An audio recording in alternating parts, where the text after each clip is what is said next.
جنہوں نے 25 سے 30 سال کے بیچ میں ہی اپنی جوانی برباد کر لی. کیا کرتے کیا تھے؟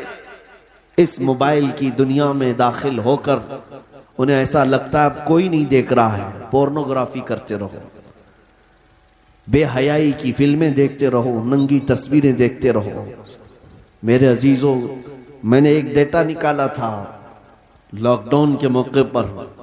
اس میں جو انٹرنیٹ میں سرچ کرنے کا جو ڈیٹا آتا ہے کہ کس چیز کو کتنی بار سرچ کیا گیا ہے، تو پتہ ہے آپ کو حیرت ہوگی، ایک رپورٹ آئی ہے اس لاک ڈاؤن کے بیچ میں 95% اگر نیٹ میں کوئی چیز سرچ ہوئی ہے تو پورنوگرافی، گندی تصویریں اور ننگی تصویریں دیکھنے کے لیے سب سے زیادہ سرچ کیا گیا ہے. یہ کیا ہو رہا ہے؟ آپ کو اندازہ بھی ہے کہ دنیا تمہیں تباہی کے کس دہانے پر لے جانا چاہ رہی ہے. میں آج یہ باتیں کھل کر اسی لیے عرض کر رہا ہوں کہ اگر آج تم بیدار نہیں ہوئے، کل تمہارے آنے والے بچے یہ نہ پوچھیں کہ محمد کس کا نام تھا. معاذ اللہ رب العالمین. قرآن کیا چیز ہے؟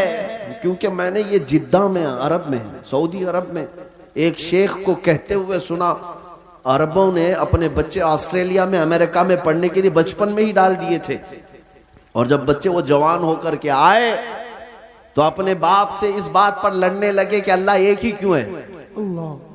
یہ کہاں کی بات کر رہا ہے؟ عرب کی بات کر رہا ہوں. آج یہاں کے بھی حالات کوئی دیگر نہیں ہے. تم نے بھی بچے پیدا ہوتے بولتے ہی دوسروں کی جھولی میں ڈال دیا.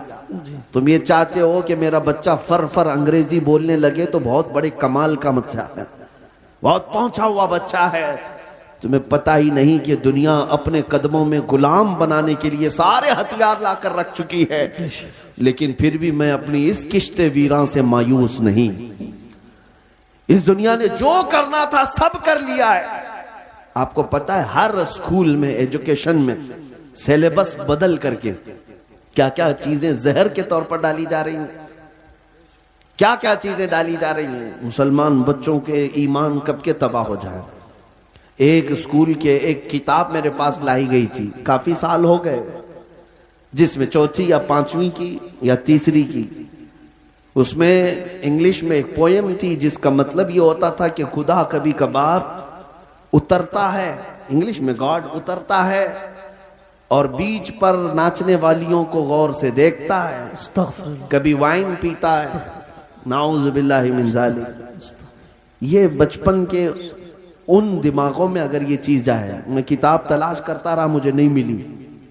کسی صاحب نے کہا تھا کہ کوئی ٹیچر یہ پڑھا رہی تھی اسکول میں. اگر یہی سارے معاملات رہے تو میرے آقا کی وہ حدیث بھی صادق آتی، کل مولود یولد علی الفطرہ وابواہ یحودانہ او یمجسانہ او ینصرانہ.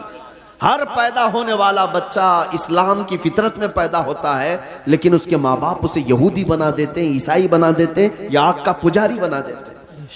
آج یہی تو حالات ہے. تمہارے گھر کا بچہ تو ایمان پر پیدا ہوا تھا، لیکن تم نے کسی اور کی گود میں ڈال کر کب کے اسے کافر بنا دیا. اور نبی پاک صلی اللہ تعالیٰ علیہ وسلم نے یہ بھی فرمایا قیامت کے قریب ایک زمانہ ایسا آئے گا تم پر، صبح تم مومن رہو گے، شام میں کافر ہو جاؤ گے. رات کو مومن سو گے، صبح کافر اٹھو گے. میں سوچتا تھا ایسا کیسے ہو سکتا ہے. میرے عزیزو، دنیا نے اتنے ہتھیار بھی تمہارے پاس رکھ دیے ہیں، تمہیں خبر بھی نہیں ہوتی.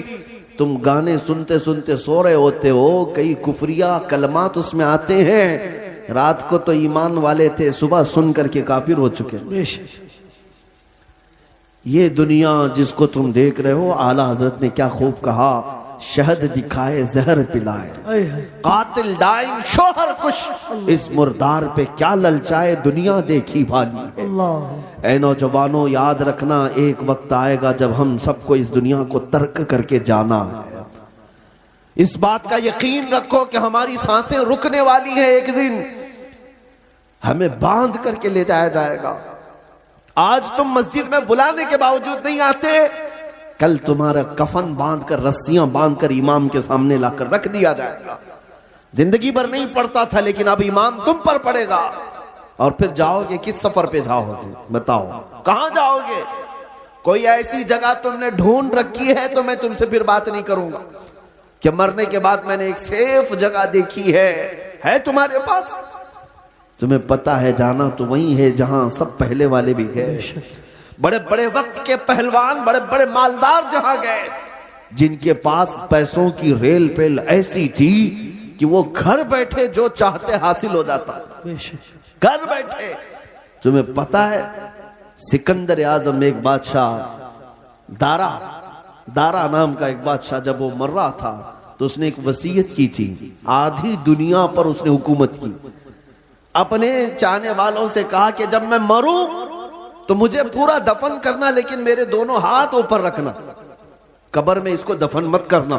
لوگوں نے پوچھا ایسا کیوں؟ کہا تاکہ دنیا بار بار میرے قبر کے پاس آ کر دیکھے آدھی دنیا فتح کرنے والا بھی زمین پر خالی ہاتھ سویا ہوا ہے، کچھ نہیں ہے اس کے پاس۔ ہمارے کفن بھی جو باندھے جاتے ہیں نا، ایک جیب بھی نہیں رکھی جاتی ہے، نہ ہم اپنی میتوں کے سرانے ایک سکہ رکھتے ہیں، نہ ایک نوٹ رکھتے ہیں۔ تمہیں پتا ہے ہم اس دنیا کے سفر پر جا رہے ہیں جہاں پیسہ کام نہیں آئے گا، جہاں دولت کام نہیں آئے گی، نہ فرشتے رشوت لیں گے، نہ بارگاہ الہی میں کسی اور طریقے کی کوئی گنجائش تمہارے لیے نکل جائے گی دنیاوی اعتبار سے۔ عزیزان گرامی وقار، جب ہمیں پتا ہے کہ ہمیں ادھر ہی جانا ہے تو اس لیے آج حضرت انس رضی اللہ تعالیٰ عنہ کی وہ حدیث میں سناتا ہوں۔ حضرت انس کہتے ہیں اس حدیث سے زیادہ مجھے کسی اور سے خوشی ہی نہیں ہوئی تھی۔ کیا ہے وہ حدیث؟ نبی پاک صلی اللہ تعالیٰ علیہ وسلم نے ارشاد فرمایا المرء مع من احب، انسان قیامت کے دن اسی کے ساتھ ہوگا جس سے دنیا میں محبت کرتا تھا۔ بے شک بے شک۔ حضرت انس سے پوچھا گیا اس حدیث سے آپ کو اتنی خوشی کیوں ہے؟ حضرت انس کہتے ہیں اس لیے کہ میں رسول اللہ سے محبت کرتا ہوں، سبحان اللہ، اس لیے کہ میں ابو بکر و عمر سے محبت کرتا ہوں، میرا یقین ہے کل قیامت کے دن انہی کے ساتھ رہوں۔ نعرہ تکبیر، نعرہ رسالت۔ آج اے نوجوانوں، اگر تم کسی اور کے فین ہو، کسی اور کے پیروکار ہو، کسی اور کے متبع ہو تو تمہارے لیے تمہاری زندگی مبارک، تم جس کے پیچھے چلنا چاہو ایک بات یاد رکھنا، قیامت کے دن اسی کے ساتھ اٹھائے جاؤ، اسی کے ساتھ اٹھائے جاؤ گے، اور جہاں تمہارا وہ آقا جا رہا ہوگا وہیں تمہیں بھی لے جائے گا۔ لیکن الحمدللہ مجھے اس بات پر فخر ہے، میں اکثر نوجوانوں سے یہ کہتا ہوں کہ ایک کام کرتے ہیں، تم بار بار ہمارے سمجھانے سے آتے نہیں، کبھی تم اخلاق رسول کو ہلکے میں لے لیتے ہو، سنتوں کو ہلکے میں لے لیتے ہو، اسلامی زندگی کو عیب سمجھنے لگ جاتے ہو۔ ان نوجوانوں سے میں کہتا ہوں چلو ٹھیک ہے، میں اور تم مل کر ایک کام کرتے ہیں، میں اور تم مل کر ایک کام کرتے ہیں، تم جس فلمی ایکٹر کو یا کسی ہیرو کو بہت زیادہ پسند کرتے ہو اسے ایک چٹھی لکھ دینا، اسے ایک لیٹر لکھ دینا کہ میری زندگی ختم ہو جائے گی، میں مر جاؤں گا، مجھے میرے لوگ قبر میں لے جا کر دفن کریں گے، تو آپ ذرا منکر نکیر سے بچانے کے لیے میرے پاس آ جانا۔ لکھو گے؟ اس سے لکھ کر کے جانا اور کہنا صبح شام میں تمہاری طرح سے پہنتا تھا، چلتا تھا، کھاتا تھا، سب میں تمہاری نقل کرتا تھا، زندگی بھر میں تمہارا فین تھا، اب جا رہا ہوں تو مدد کے لیے قبر میں آ جانا۔ ایک نوجوان سے میں نے کہا تو ہنسنے لگا، کہا کہ حضرت ایسی بات، کیا وہ آ سکیں گے ہماری قبر میں؟ کہا تجھے نہیں معلوم، جب تجھے اتنا معلوم ہے کہ وہ نہ آئے گا نہ مدد کرے گا، لیکن میں اپنی بات ضرور کہوں گا، تجھے میں نے چٹھی لکھنے کے لیے اس کو کہا، میں اپنے نبی پاک کو لکھ کر جاتا ہوں، سبحان یا رسول اللہ میں آپ کی ہر ادا پر عمل کرنے کی کوشش کرتا تھا، آپ کی طرح کھانے کی کوشش کرتا رہا، سنتوں پر عمل کی کوشش کرتا رہا، اب میں جب دنیا سے جا رہا ہوں تو اے رسول مختار صلی اللہ تعالیٰ علیہ وسلم آپ تشریف لے آنا۔